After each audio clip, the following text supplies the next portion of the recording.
சிந்திப்போம் செயல்படுவோம். இது உங்கள் ஏஞ்சல். அனைவருக்கும் வணக்கம்.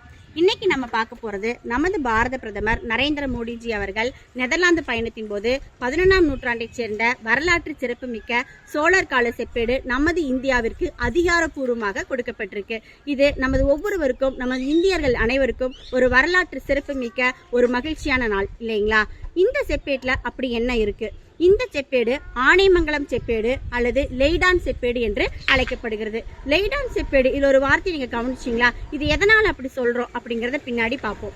இந்த செப்பேடு நமது 11ஆம் நூற்றாண்டைச் சேர்ந்த மாமன்னர் முதலாம் ராஜராஜ சோழன் மற்றும் அவர்களது மகன் முதலாம் ராஜேந்திர சோழன் அவர்களால நிறுவப்பட்டது.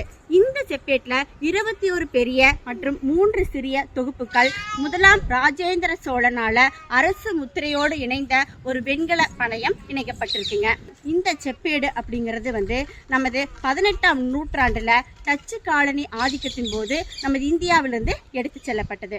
1862ஆம் ஆண்டு முதல் நெதர்லாந்துல லெய்டா பல்கலைக்கழகத்துல இந்த செப்பேட்டை வச்சு பாதுகாத்துட்டு வந்தாங்க.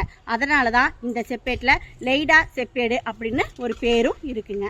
இந்த செப்பேடு அப்படிங்கிறது ஒரு வரலாற்று சிறப்புமிக்க, ஒரு இந்தியருக்கு கிடைத்த ஒரு மிகப்பெரிய ஒரு சோழர் கால மரியாதை மற்றும் இந்தியர்களின் பண்பாடு, தமிழர் பெருமை ஆகியவற்றை உலக அளவில் மதிப்பு மிக்கக்கூடியதாக ஒரு பொக்கிசமான ஒரு செப்பேடு தான் இந்த செப்பேடு. இந்த செப்பேட்டை நமது பாரத பிரதமர் நரேந்திர மோடிஜி அவர்கள் கையில கொடுக்கப்பட்டிருக்காங்க. இது ஒரு தனி மனிதருக்கு கிடைக்கப்பட்ட ஒரு மிகப்பெரிய மரியாதை.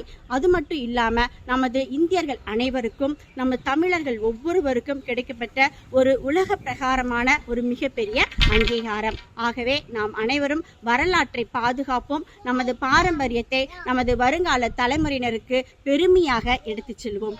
நன்றி, வணக்கம்.